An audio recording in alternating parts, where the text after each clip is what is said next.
예레미야 43장 1절에서 13절까지 말씀을 살펴보도록 하겠습니다. 예레미야가 하나님의 말씀을 전하였지만 유다의 남은 자들은 여호와의 말씀을 거부할 뿐 아니라 예레미야가 거짓말을 한다고 비난합니다. 그들은 예레미야에게 약속한 것을 잊고 애굽으로 도피하여 다바네스에 정착합니다. 1절에서 7절은 애굽으로 내려가는 자들입니다. 예레미야가 모든 백성에게 여호와의 말씀을 전했지만 아사랴와 요한왕과 모든 교만한 자가 들으려고 하지 않을 뿐 아니라 예레미야가 거짓말을 했다고 오히려 비난합니다. 우리 하나님 여호와께서는 너희는 애굽으로 가서 머무르게 해서는 안 된다라고 너를 보내어 말하게 하셨을 리가 없다라는 겁니다. 이들의 모습이 어떻게 보이십니까? 기도를 요청할 때는 너무나도 다릅니다. 그때는 어떤 응답을 하셔도 그대로 따르겠지만 막상 자신들의 생각과는 다른 응답이 주어지자 예레미야의 말은 거짓이요 하나님께서 너를 보내지 않았다. 여호와께서 예레미야를 보냈다는 사실 자체를 부정하고 있습니다. 이들이 하나님께 드린 기도는 진심이 아니었고 순종하고자 하는 마음이 전혀 없었습니다. 애굽에 대한 맹신이 워낙 크다 보니 하나님과 그 말씀, 예레미야 선지자 나아가 자신들의 한 말까지 부정합니다. 말 그대로 적반하장입니다.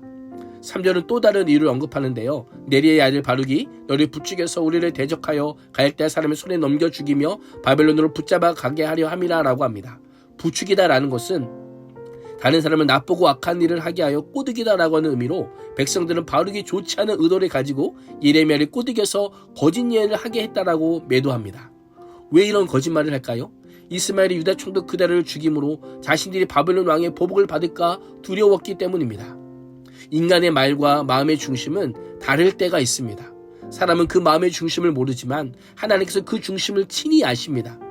예레미야는 바룩의 사주를 받아 거짓 예언을 하는 거짓 선지로 치부하는 것은 불순종보다 더 악한 행위임을 기억해야 됩니다. 3절에는 우리라고 하는 단어가 한글 성경에는 한 번밖에 없지만 원문에는 무려 4번이나 등장합니다. 우리를 대적하여 갈대아 사람의 손에 우리를 넘겨 우리를 죽이며 바벨론으로 우리를 붙잡아가게 하려 함이라 라고 되어 있습니다. 우리라고 하는 표현의 반복 사용은 두 가지를 알려주는데요. 하나는 유다 백성들이 한마음 한뜻이 되어 하나님의 뜻을 정면으로 거스리고 있다라는 겁니다. 또 다른 하나는 정말 자신들의 안위밖에 모르는 이기주의적인 자들임을 알려줍니다. 이를 통해서 하나님의 말씀을 깨닫지 못하는 자들의 죄악이 하나 될 뿐 아니라 그 마음이 얼마나 완악하고 불순종이 얼마나 죄악된 건지를 잘 보여주고 있습니다. 그들은 유다 땅에 머물러 있으라는 여호와의 목소리를 순종하지 않고 오히려 예레미야와 바룩을 포함하여 남아있던 모든 유다 백성들을 이끌고 애굽 땅에 들어가 다바네스에 이르게 됩니다. 다바네스는 애굽의 나일강 하루 삼각주 동편에 있는 도시로 애굽으로 들어가는 관문이요 전력적으로 중요한 교통의 요충지요 곡창지대였습니다. 이런 조건을 가진 다바네스야말로 안전하고 먹고 살만한 곳이라고 생각했던 겁니다. 그러나 이곳은 남유다에서 애굽의 초입에 위치한 지역으로 바벨론의 공격으로부터 결코 피할 수 없는 위치입니다. 그래서 46장을 보면 느부갓네살이 애굽을 칠 때에 믹돌과 녹과 다바네스가 바벨론의 칼을 피하지 못할 것이다 라고 말씀하고 있습니다. 8절에서 13절은 애굽에서 임한 하나님의 말씀입니다. 유다 땅의 경계를 넘어 유다 백성의 초기 정착지인 애굽의 다바네스에서 하나님의 말씀이 예레미야에게 임합니다. 고대 근동의 사람들은 가나안 땅은 바알신이 바벨론은 마루드기 그 땅을 주관한다고 생각했습니다. 각 지역을 다스리는 신이 있고 그 지역을 벗어나면 그 지역 신도 힘을 발휘하지 못한다라고 생각했습니다. 그래서 다른 나라에 가면 자신이 원래 섬기는 신은 물론 그 나라의 신도 함께 섬겼습니다.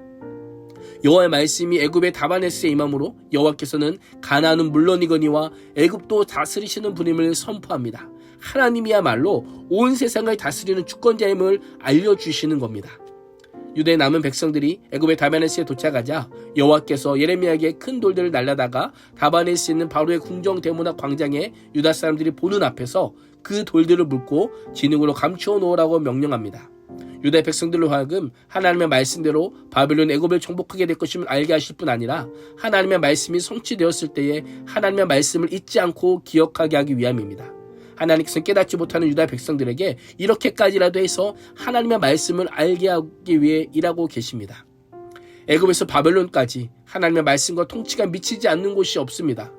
그들이 정말 하나님의 말씀을 조금이라도 알았다면, 겨자씨만한 믿음이 있었다면 하나님의 말씀이 그대로 성취될 것임을 깨닫고 당장이라도 돌이켜야 했습니다. 그러나 유다 백성들이 어떠합니까? 이러한 상징의 길을 보면서도 결코 깨닫지 못하고 끝내 불순종의 길을 걷게 됩니다.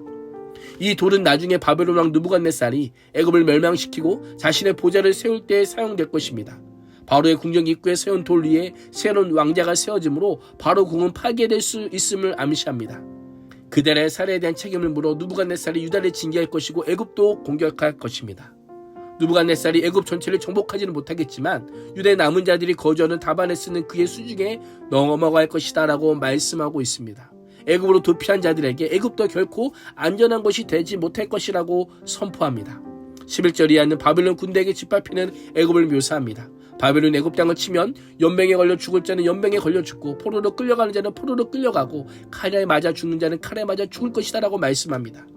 12절과 13절은 특별히 애굽 신전의 파괴에 대해 예고합니다. 느부갓네살이 애굽의 예배의 중심지인 신들의 전에 불을 놓아서 신상들이 태우거나 전리품으로 가져갈 것이다. 그는 마치 목동이 자기 옷에서 벌레를 잡아내듯이 애굽 땅을 말끔히 털고 아무런 정도 받지 않고 그곳에서 평안히 떠날 것이다 라고 말씀하고 있습니다. 유다 백성들이 안전하다고 생각한 애굽은 결코 안전한 곳이 아니라 오히려 더 위험하고 더 비참한 결과만 가져올 뿐입니다. 그렇습니다. 이 세상 어느 곳 그 무엇으로도 참된 평화를 얻을 수 없음을 기억하며 오늘 하루도 주님 안에만 참 평화와 평안이 있음을 기억하는 인생이 될 수 있기를 축복합니다. 기도하겠습니다. 하나님, 온 천지 만물을 다스리시고 주관하시는 전능하신 하나님만이 우리의 참된 피난처시오 힘이시오 환난 중에 만날 큰 도움임을 고백하며 경험케 하여 주옵소서. 살아계신 예수님의 이름으로 기도합니다. 아멘.